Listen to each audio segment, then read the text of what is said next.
Jésus nous a dit aujourd'hui, moi, je suis le chemin, la vérité et la vie. Qu'est-ce que ces paroles signifient pour nous? Comment pouvons-nous les mettre en pratique?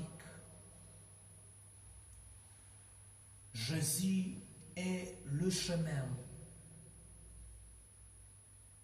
Pendant le confinement, je marchais beaucoup à pied vers les églises, dans les villages, au magasin, en faisant des promenades autour de mon domicile. J'ai découvert beaucoup de sentiers, de chemins que je ne connaissais pas. J'ai réalisé combien les chemins sont importants, surtout dans les montagnes. S'il n'y a pas de chemin, le déplacement est très difficile.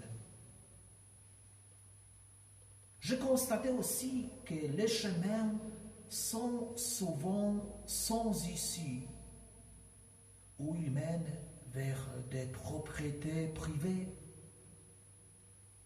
Et il faut chercher une autre route. Jésus est le chemin qui n'est pas sans issue. Il est la route qui a toujours un but. Il mène vers le Père. Et Jésus est le chemin qui n'est fermé pour personne. Mais à la fois, il est le chemin unique. Il a dit, personne ne va vers le Père sans passer par moi. Nous entendons souvent que chacun de nous a son propre chemin vers Dieu. Mais en même temps, sur cette route, on ne peut passer à côté de Jésus. Si quelqu'un veut venir au Père, il doit rencontrer Jésus. Telle est notre foi. La dynamique de l'évangélisation des apôtres de Jésus découle de cette foi. Ils ont découvert qu'en nul autre que Jésus, il n'y a de salut, car sous le ciel, aucun autre nom n'est donné aux hommes qui puissent nous sauver. C'est pour cela que les apôtres ont fait tout ce qui était possible pour annoncer l'évangile à toutes les nations. Et comme nous l'avons entendu, la parole de Dieu était féconde. Le nombre de disciples s'est multiplié fortement à Jérusalem. Est-ce qu'aujourd'hui, nous voudrions annoncer aux autres que Jésus est le chemin vers le Père, le chemin unique? Est-ce que nous voudrions proclamer aux musulmans, aux bouddhistes, aux hindouistes, aux juifs, que grâce à Jésus, ils sont sauvés? Est-ce que ces paroles de l'Évangile, que Jésus est le chemin vers le Père, mobilisent nos efforts pour que le monde connaisse Jésus et que, le connaissant, ils viennent au Père? Jésus est la vérité. Le mot « la vérité » réveille une méfiance dans le monde contemporain. Nous entendons souvent que nous vivons dans le monde de la post-vérité. On dit que chacun possède sa propre vérité et nous ne pouvons pas chercher une vérité objective. Nous entendons la thèse que découvrir la vérité peut être dangereux. Et d'un autre côté, nous voyons que tout le temps, le monde essaie de nous imposer une version de la réalité, une version de la pensée, une version de la vérité par rapport à un homme et à un monde. Et nous sommes coincés dans des cadres que le monde considère comme étant corrects. Il faut penser, parler, agir selon ces cadres, selon la correction idéologique. La foi en Jésus qui est la vérité nous protège de ces attitudes. Cette foi nous rappelle que nous ne pouvons pas posséder la vérité parce que la vérité n'est pas une chose, elle est une personne, la personne de Jésus. Si nous pensons que la vérité nous appartient, nous quittons l'espace de la foi et nous entrons dans l'espace de l'idéologie. La foi véritable n'est jamais une idéologie.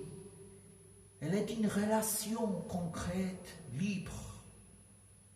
Je suis appelé à suivre Jésus, à suivre la vérité qu'il est. Mais cette vérité, Jésus, ne m'appartiendra jamais. Cette foi ne me limitera pas, mais elle me libérera. C'est un critère pour voir si je crois véritablement la liberté.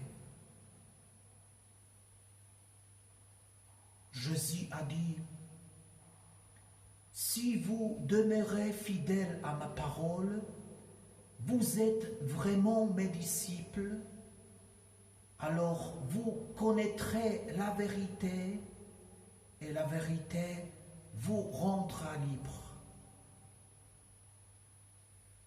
Connaître quelqu'un dans l'évangile de Saint Jean, cela veut dire entrer dans la relation avec lui. C'est le chemin pour découvrir la vérité qui je suis, qui est Dieu, qui est ce qu'est le monde. Jésus est la vie. J'ai entendu la conférence d'un prêtre qui est mort dernièrement, qui était un orateur connu. Il a posé très souvent la question, est-ce que je vis vraiment? Est-ce que la vie est en moi? Ou peut-être il me semble seulement que je suis vivant. Ce prêtre a posé des questions. Pourquoi je me lève le matin? Parce que je suis vivant? Ou peut-être quelque chose m'impose de me réveiller et de me lever? Le travail, l'école, les obligations familiales, l'habitude. Ce prêtre a montré que beaucoup de gens ont besoin de quelque chose pour sentir qu'ils sont vivants.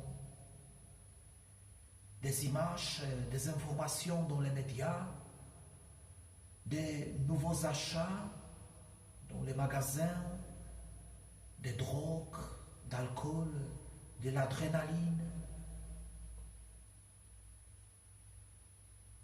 Est-ce que je suis vraiment vivant? Jésus a dit, je suis la vie. Je suis la source de la vie en toi-même. Est-ce qu'il vit en moi? Est-ce que je suis vivant vraiment maintenant? Jésus a dit pendant cette semaine, moi, je suis venu pour que les brebis aient la vie en abondance. L'Eucharistie que j'accueille est le signe de cette vie, le signe réel de la vie qui est en moi. C'est pour cela que Jésus a dit, Amen, Amen, je vous le dis, si vous ne mangez pas la chair du Fils de l'homme, et si vous ne buvez pas son sang, vous n'avez pas la vie en vous. Oui, dans notre foi, tout est concret, touchable et incarné. La vie aussi est concrète. Et elle s'exprime dans la communion avec Jésus. Vous savez que nous ne pouvons pas encore célébrer l'Eucharistie avec vous dans l'Église, mais nous pouvons nous rencontrer dans l'Église, prier ensemble par petits groupes de moins de 10 personnes. Et si quelqu'un la veut, il peut demander la communion et nous la lui donnons. C'est notre joie. Vous donnez Jésus. Vous donnez la vie.